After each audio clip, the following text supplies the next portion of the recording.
ದೇವರ ಅತಿ ಪರಿಶುದ್ಧವಾದ ನಾಮಕ್ಕೆ ಸ್ತೋತ್ರವಾಗಲಿ. ಈ ಮಹಾ ಉಪವಾಸದ 34ನೇ ದಿನದಲ್ಲಿ ಆರಿಸಿಕೊಂಡಿರುವಂತಹ ಸತ್ಯವೇದ ಭಾಗವು ಮಾರ್ಕನು ಬರೆದ ಸುವಾರ್ತೆ 10ನೇ ಅಧ್ಯಾಯ 35ರಿಂದ 50ರ ತನಕ ಇರುವಂತಹ ವಚನಗಳು. ಇಲ್ಲಿ ಮುಖ್ಯವಾಗಿ ಗಮನಿಸುವ ವಿಷಯವೇನೆಂದರೆ, ದೀನ ಸ್ವಭಾವದಿಂದ ಇರಬೇಕೆಂದು ಯೇಸು ತನ್ನ ಶಿಷ್ಯರಿಗೆ ಬೋಧಿಸುವಂತಹ ವಿಚಾರವಾಗಿದೆ. ಯೇಸುವಿನ 12 ಶಿಷ್ಯರಲ್ಲಿ ಇಬ್ಬರಾಗಿರುವಂತಹ ಯಾಕೋಬ, ಯೋಹಾನರು ಯೇಸು ಸ್ವಾಮಿಯ ಬಳಿಯಲ್ಲಿ ಒಂದು ವಿಚಾರವನ್ನು ಹೇಳಿ ಅದನ್ನು ನಡೆಸಿಕೊಳ್ಳಬೇಕೆಂದು ಅವರು ಕರ್ತನೊಟ್ಟಿಗೆ ಹೇಳುವಂತಹ ಸಂದರ್ಭ ಕುರಿತಾಗಿ ಈ ವಚನಗಳ ಭಾಗಗಳಲ್ಲಿ ಕಾಣುತ್ತೇವೆ. ಇಲ್ಲಿ ತಿಳಿಯಬೇಕಾಗಿರುವಂತಹ ವಿಚಾರ, ಕ್ರಿಸ್ತನ ಶಿಲುಬೆಯ ದೀಕ್ಷಾಸನದೊಂದಿಗೆ ನಾವುಗಳು ನೂತನ ಜೀವವನ್ನು ಪಡೆದುಕೊಂಡು ಜೀವಿಸುವುದಕ್ಕೆ ಸಾಧ್ಯವಾಗಬೇಕು ಎಂಬುದಾಗಿ. ಈ ಮಹಾ ಉಪವಾಸ ದಿನಗಳಲ್ಲಿ ಯೇಸು ಕ್ರಿಸ್ತನ ವಾಕ್ಯದ ಮೂಲ ಆಧಾರದಿಂದಾಗಿ ಆತನ ಜೊತೆಯಲ್ಲಿ ಶಿಲುಬೆಯ ಮೂಲಕ ರಕ್ಷಣಾ ಕೃಪೆಯನ್ನು ಹೊಂದುವುದಕ್ಕಾಗಬೇಕು. ಆದ್ದರಿಂದ ಈ ವಚನಗಳಲ್ಲಿ 2 ಕಾರ್ಯಗಳನ್ನು ನೋಡೋದಕ್ಕೆ ಸಾಧ್ಯವಾಗುತ್ತದೆ. ಮೊದಲನೇದಾಗಿ, ಕ್ರಿಸ್ತನಲ್ಲಿ ದೀಕ್ಷಾಸನದ ಮೂಲಕ ಪಾಲು ಹೊಂದುವುದು.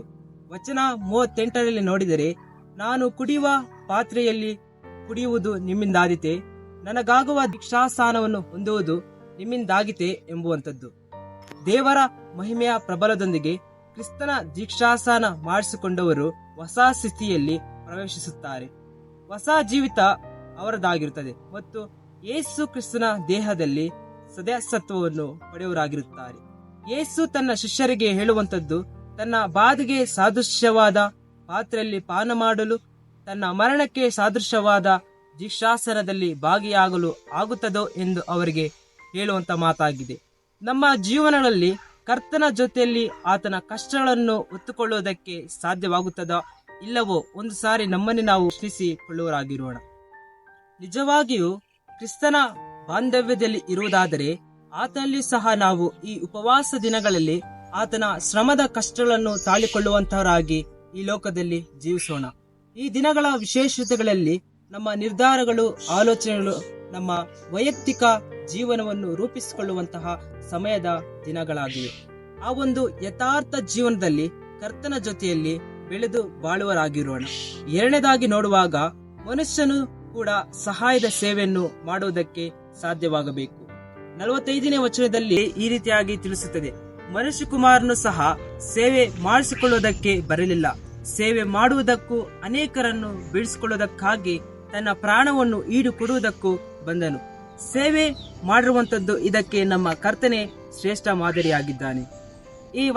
ಈ ವಚನವನ್ನು ಸ್ಪಷ್ಟವಾಗಿ ಅರ್ಥೈಸಿಕೊಳ್ಳುವುದಾದರೆ, ಕರ್ತನ ಜೀವನವೇ ಅದ್ಭುತವಾಗಿದೆ.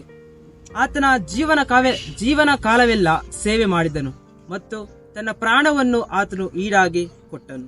ಶ್ರಮ ಮರಣದ ದಿನಗಳಲ್ಲಿ ನಾವು ಕ್ರಿಸ್ತನ ಮಕ್ಕಳಾಗಿದ್ದುಕೊಂಡು ಸತ್ಯವೇದದ ವಚನಗಳಲ್ಲಿ ತಿಳಿಸುವ ಪ್ರಕಾರವಾಗಿ ತೆಗೆದುಕೊಳ್ಳುವಂತಹ ನಿರ್ಧಾರದ ವಿಷಯಗಳಲ್ಲಿ ಕರ್ತನ ಆಲೋಚನೆಯ ಮೂಲಕವೇ ಅದನ್ನು ಕ್ರಮಪಡಿಸಿಕೊಳ್ಳೋಣ. ಮುಂದೆ ವಚನಗಳಲ್ಲಿ ನೋಡುವಾಗ, ಯೇಸು ಒಬ್ಬ ಕುರುಡನಾಗಿರುವಂತಹ ಬಾರ್ತಿಮಾಯನಿಗೆ ಕಣ್ಣು ದೃಷ್ಟಿ ಕೊಟ್ಟಿರುವಂತಹ ಭಾಗ ನೋಡಬಹುದು.